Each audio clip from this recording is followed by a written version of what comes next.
All healthcare professionals participating in this podcast are paid consultants of Johnson & Johnson Surgical Vision Incorporated.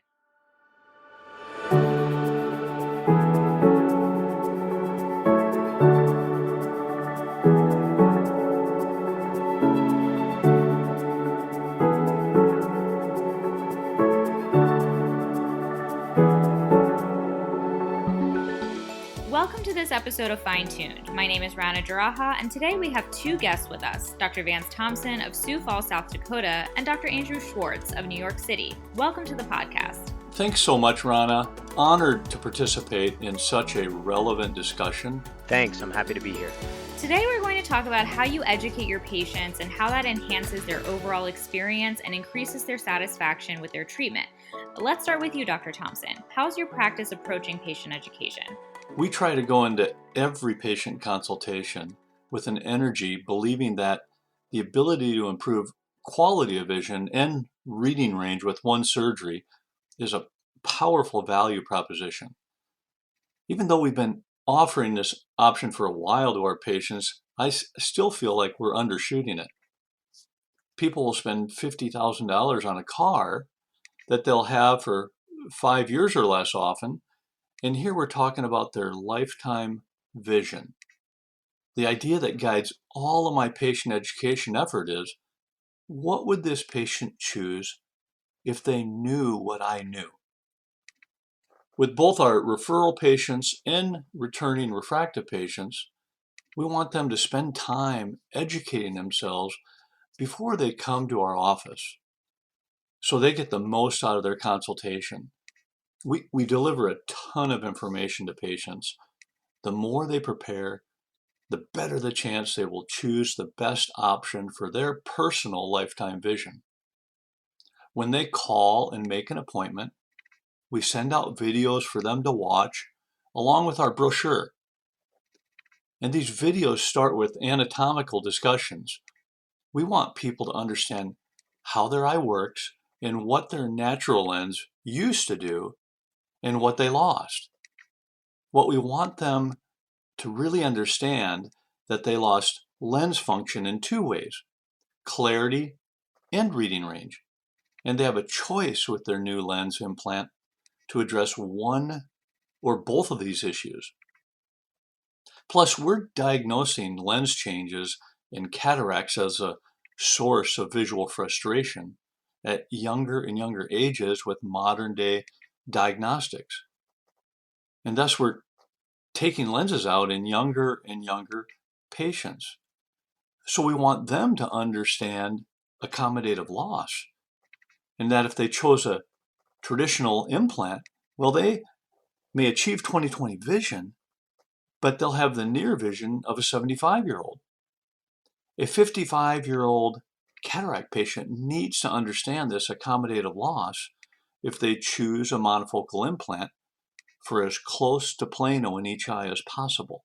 I love that idea. What would the patient choose if they knew what I knew? Similar to Dr. Thompson, we try to educate the patient as thoroughly as possible before they come into our office. We want our patients to come into our office ready to have a meaningful discussion on the best option for them. We use a visual video platform that transforms complex clinical information into meaningful and memorable animated videos. When a patient calls in for an appointment, whether they are a returning patient or a new referral, we send them links to the educational videos. For less tech-savvy patients, we have printed materials for them when they come to the office and send a Johnson & Johnson vision brochure on premium lenses. Then we have an internally generated brochure that's a more general overview. Since we've given patients a framework to come in and talk to us about their cataract surgery, a very high percentage elect to also make some correction to vision in addition to simple cataract removal, whether that be astigmatism management or multifocal vision. Dr. Thompson, do you use a similar educational video platform as Dr. Schwartz? We used to use standard educational videos, but we have just spent significant time creating customized videos with us in them. So it's really the first step to them getting to know our doctors and our institution. Following the initial phone call, patients get videos with background information that can be sent to their email or texted. Then right before they come in for their visit, they get a video showing what to expect during their examination. After they come in for the consultation, they'll receive a thank you video with information on what to do next and if they have any questions. When they schedule surgery, they get a video specifically for that step, including a reminder video of the various things that they need to be thinking about and doing. We give them a paper checklist as well, but it's complemented by the videos we've produced.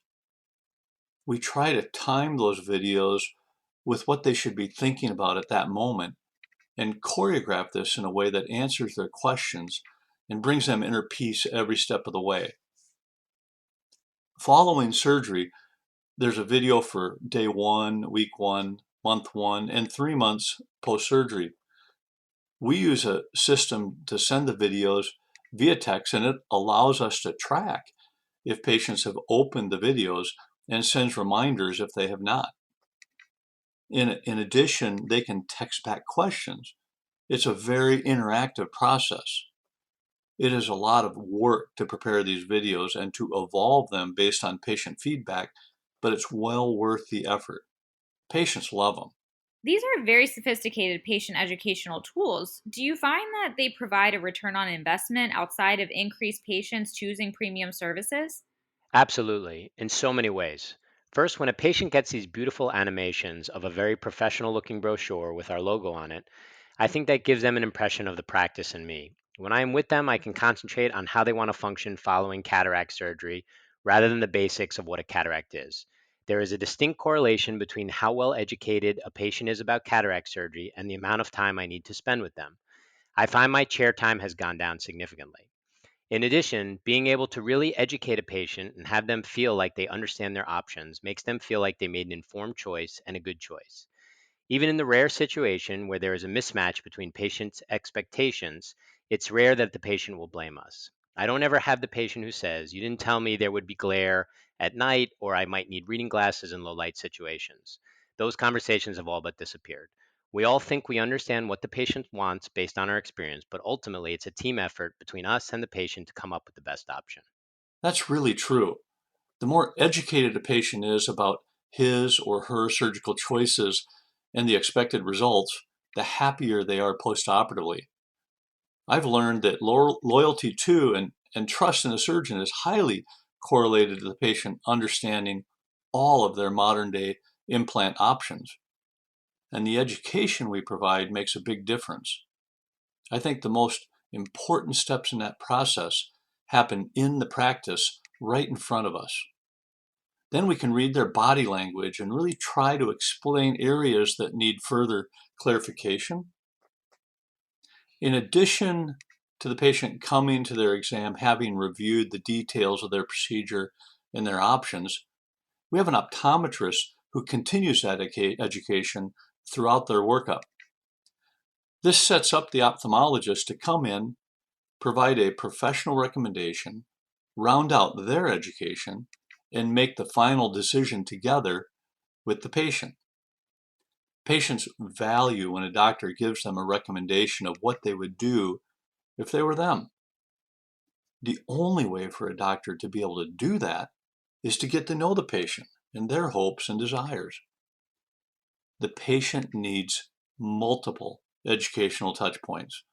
If you try to educate people just once, they will remember much less than what you think. And of what they remember, much of it will be remembered inaccurately.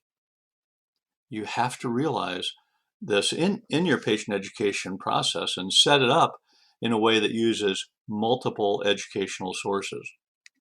The only way to get them to a true understanding is through repetition.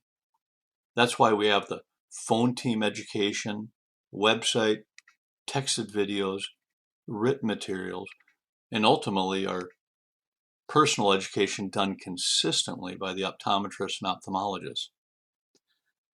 It's much like going to the local college to get a credit hour in how the eye works and a deep understanding of their modern day surgical options.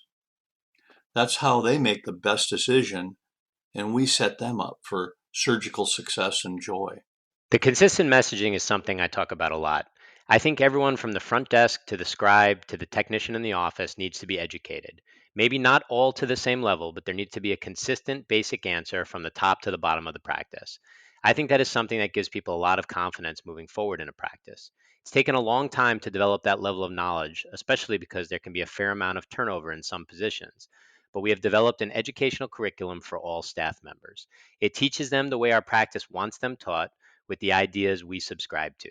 We teach the concepts with our own words, and that has allowed us to get new staff members up and running very quickly and have everybody on the same page.